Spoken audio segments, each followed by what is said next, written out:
Natasha's second question is about the back cover blurb. How do I go about writing the back without making it sound like a dog training advert? Or is this what it needs to be? I don't know. Does Natasha do dog training? Yes. Oh, okay. Well, that makes more sense. I hope you can help me understand what the best ways are to approach these last few sections in my book. Yes. And again, that's a very good question.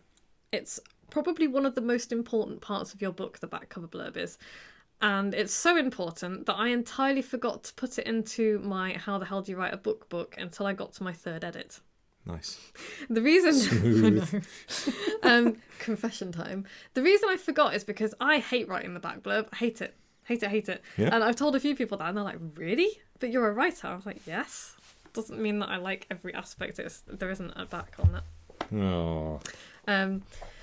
So... yeah, it's difficult. It's a difficult thing to write, and it's also really, really, really important because if you think about the way you read a book, first thing that you look at is the cover.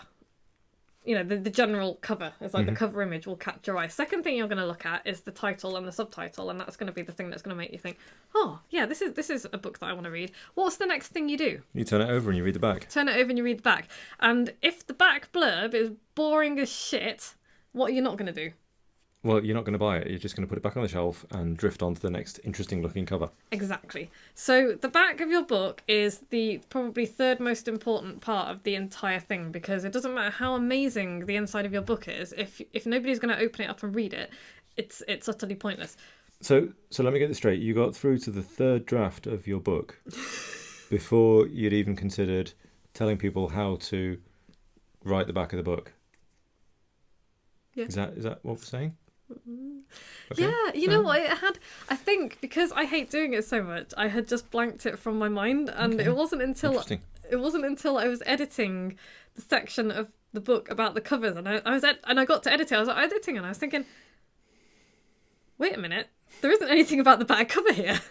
That's quite. But you know what? Beta readers, I'm looking at you here and giving you the side eye. Not one of my beta readers pointed that out either. And oh my god, I love you guys. I love my beta readers so much because this book is so much better because of their input and help and all that. But what were you thinking? But none of you noticed that I hadn't said anything about the back cover, which I find hilarious. So yeah, that was fun. There is now a section on how to write your back blurb. Okay. So the back blurb has one job only. It's like a little advertisement for your book. It's not a synopsis. It is not a summary of what's in the book. That's not its point. It's not a big testimonial or quote, although you can put those on the back of your book. There are going to be testimonials on the back of my book. And it is not a summary, I guess, of the entire thing. What your back blurb is there for is to hook the reader and then to give them an idea, tantalise them, and then make them want to read on. So a good thing to do is to start with perhaps a question or a statement or something that speaks to the problem or the goal that your reader wants to get. And this is where I totally forget what's in my back blurb. So bear with me. Joe, talk amongst yourselves for a second. So this is all kind of... this is very similar to writing an article. You know, you've got your cover, you've got the title of the thing, you've got your first sentence, and each thing needs to lead on to the next. So with your book, you've got your cover, you've got the title, you've got your back blurb, and it's only if those three things are satisfactory will the reader actually consider reading your book. What are you doing, Vicky? I don't know. I've lost everything. I've lost the plot. So, yes. Back blurb. Back blurb. I'm just trying to find my own back blurb. Here we go. There we go. Just there. Right. I have a couple of quotes on there from a couple of my beta readers who have read it, and they've said really nice things. Reading your book has made me want to write another one. And anyone serious about writing the best business book they're capable of should read this and follow your Beetle steps. Yes, they should. Nice. And then I put my back blurb together. And I have spoken to probably the biggest problem that I've found that writers face when they're sitting down to write their book. And my very first sentence says, "It's never been easier to write and publish your own business book, right up until the moment you sit down to start." because that is the point at which it all falls apart for most people. And then I give people a little bit of insight into what they're going to get. In this entertaining page-turner of a guide, author and book writing expert Vicky Fraser breaks down years of experience writing and self-publishing for herself and a host of clients to share everything you need to write your own business book and use it to grow your business. Nice. It's easier to write about yourself in the third person than it is to say, I'm awesome. Yes, you don't want to be meing and weeing all over it, do you? You don't. And you do need to become a little bit comfortable with a certain amount of I'm awesome, because if you don't believe that your book is awesome, then, or if you don't put, even if you can't quite bring yourself to believe that, if you don't write that on the back of your book and make other people believe it, they're not going to want to pick it up. So you've got to be comfortable with blowing your own trumpet here. And then I've put a bunch of bullet points. And my bullet points just give you an idea of what you're going to get in the book, but they don't tell you too much information. So, for example, I've got, you'll discover how to overcome the blank page of doom permanently, which is a big problem that writers face. Yeah. Massive problem.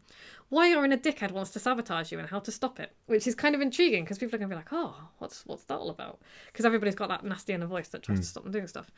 Where to find inspiration and how to cultivate your hidden creativity, because that's a really common question that I get. How to avoid looking like an amateur. Tips and tricks to make you look like the professional you are, because nobody wants to look like an amateur. No. Why tedious writing is fear masquerading as professionalism, and how to add a little outrageous flair. Also super important. How to destroy fluff and waffle so your business book isn't overstuffed and dull. Because a common complaint about business books is, well, it would have been great if it was the size. Yes, I've definitely read business books that could have been a 20-page essay. Yeah. And they would have been much more compelling instead of 150 pages of just say it again louder. Yeah, and that's all stuff that I go into in my book, and I wanted to make that clear.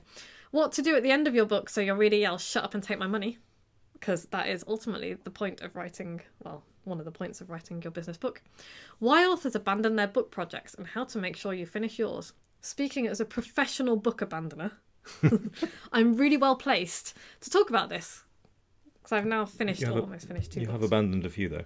I've abandoned a handful. But I have completed way more than I've abandoned. Not just for me, for my clients. And much more. And then it finishes, pick up how the hell do you write a book now to unleash your inner author and write the book that could transform your business. So the whole point of your back blurb is to get people to want to read on. And it's really, really super important. It's really super important.